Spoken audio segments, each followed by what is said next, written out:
So I apologise, it's been a little while since I made a video. Been a bit busy with real work, you know, outside of YouTube. So I made the decision, the Range Rover, much as I love it and it runs brilliantly, I've got to sell it. It's only doing really 28 miles per gallon and I'm covering thousands of miles for work now, so the maths made that decision. So that's gonna go. It's up for sale now. Anyone that wants a high mileage, decent enough Range Rover, go fetch it, give us a call. Anyway, apart from that, so I needed to pick something up that's going to do pretty good miles per gallon and be a nice car to drive at the same time. It's not this one. That Mercedes AMG is, I'm finding it hard to part with it, but I can't use it for work, it's just not practical. I have a job where I have to put fairly big things in the back of the car sometimes, and it's just not convenient. So I have zero idea if anyone watching any of these videos is remotely interested, but ever the controversy, I don't know, I tend to make fairly polarizing choices on things. I've decided to purchase a BMW. So this is a 5 Series, more precisely a 530D.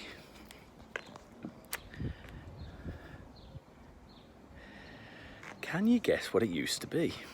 I love a bargain, don't I? I love a bargain. Now, if you want to buy a pretty good, you know, good conditioned 530D Touring, you're probably going to part with, I don't know, 10 grand, 12 grand for a, you know, reasonable one from about 2012, 2013, which is the F11 shape that I wanted to go for. If you want to get more than 50 miles per gallon, that's what you're looking at, really. So, that's right, it used to be a police car. What the hell is this? I picked it up at the Mount Prospect City Police Auction last spring. It's an old Mount Prospect police car. My own brother picks me up in a police car. Now, I've never bought a police car before, but they're basically really basic spec. The interior is cloth, there's no navigation installed in them, but the engine's pretty good. They've done high mileage and they've been serviced really well. So that's why I say it's polarizing choices, really, because you get some people who are like, oh my God, I'd never touch a police car in my life. And you get other people saying, well, actually, if they're traffic cars, which this was, it's been trundling up and down the motorway. Fair enough, it may well have gone over speed bumps at 60 miles an hour chasing motorbike thieves. I don't know. But most of those miles will have been going up and down the motorway. And let's face it, if it had been going over speed bumps at 60, it's probably been straight in their own, because they do all their own servicing, the police do. Will have been service load, the shocks will have been replaced, the air suspension on the back has just been done within a few months as well by the guy who sold it to me. So I tend to think it's been pretty well maintained, and it drives really well as well. I've given it a good go. The gearbox has got no issues as far as I can tell, and the engine's rock solid, but it's absolutely filthy. This car is the dirtiest, most filthy car I've ever bought in my life. It was also pretty cheap as well, which is half the other reason I bought it. The guy selling it to me made no attempt in any way to prepare it for sale. He didn't clean the outside, he didn't clean the inside. It was absolutely grotty, and I mean grotty. There was bits of food, chips down the side of the seats, sweet wrappers everywhere, bits of change from European road trips all down the seats. Let's have a quick look inside and I'll show you.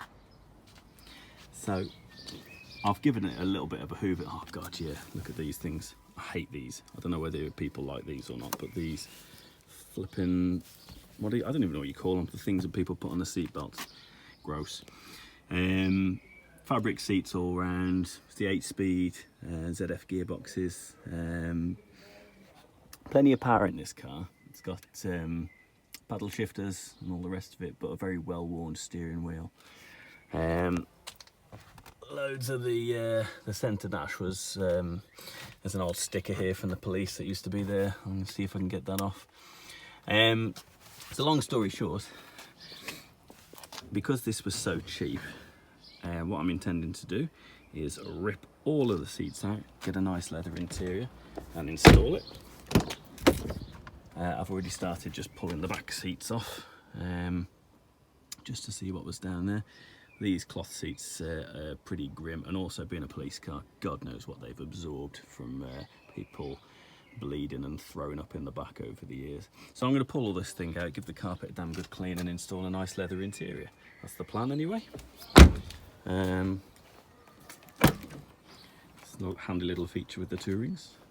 The boots, police cars, they're a little special. They order them direct from BMW. You can't order an F11 BMW with the kind of spec that the police do as a person on the street.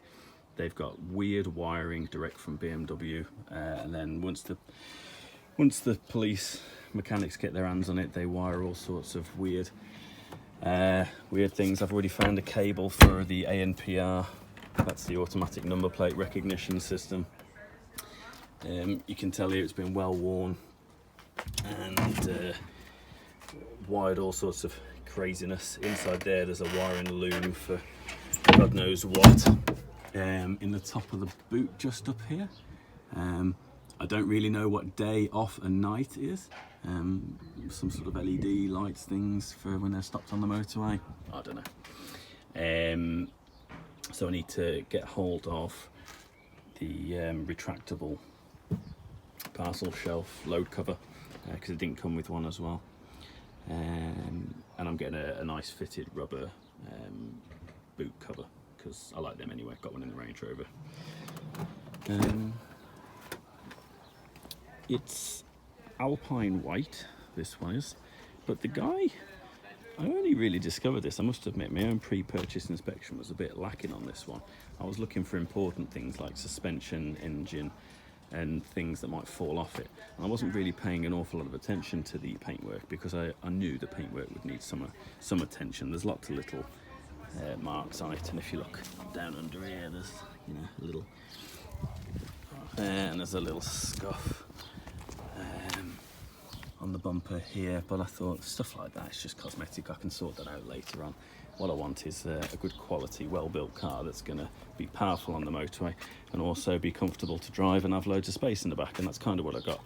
Oh yeah, something else as well. The guy had, as it turns out, glued on some chrome GB marking onto the back there, so I took it off in the usual fashion, only to discover super glue underneath. So it's taken off some of the bloody paintwork. So I've given myself a bit of a job there. So I've got some chemicals in the post to help me lift that what I think might be super glue off, and then repair the paintwork underneath. Anyway, so again, all cosmetic stuff. So there we go. That's my current project. Don't know if anyone's interested or not. I might post a couple of videos doing the interior and stuff like that. Oh yeah, the one other thing I'll just mention if I get in the driver's seat. The iDrive that you get is really small as well. Obviously, being the police one, this isn't even there, or if it's there, it's not connected up, because they got all their police displays and all the police national computer stuff all in front of it, and there's some blue lights, stuff like that. So you got the smallest screen possible. There's no Bluetooth phone connection, there's no navigation, but one of the other things that I'm planning to do is whip this whole thing out and see if I can get a pretty decent Android head unit which will go straight in. And there's quite a few that have got BMW user interface, graphical user interface screens on them, so they don't look, they look more OEM than you'd think. At least that's the plan. We'll see, I'm not sure yet. But yeah, we'll get these cloth seats out, get some leather seats in, and replace any bits of trim. This steering wheel is a bit on the manky side. I don't know if you can see that there. It's had a lot of wear from some policeman who likes holding the steering wheel with just one hand down here by the looks of things. Yeah, it's done about 160,000 miles, this car has. So yeah, First thing I'll be doing is an oil change. The guy told me he'd had one done. I don't trust this guy at all. I'm going to change the oil, change the filter. It's the very first thing I do. And oh yeah, I forgot to say just before, although it's Alpine white, it's a pearlescent white. You probably can't tell, it's hard to see in the video, but it's definitely a pearl finish when you get up to it. I've looked at the paint code and the paint is supposed to be a flat white. So on closer inspection, there is overspray. He's had it resprayed. He's sprayed a pearlescent finish to it. I mean, it looks all right. The paint looks okay, but you can tell where there's been overspray. So it's definitely a respray job on top. Not really sure what that's about, but it just actually makes the job slightly harder for repairing the scuffs, because blending in pearlescent paint, I've never had a pearlescent car before, and from what I read, it's more difficult to blend stone chips and scuffs back in because of the finish, the sheen on it. Anyway, let's see how it is, and if anyone wants to watch, then here you go.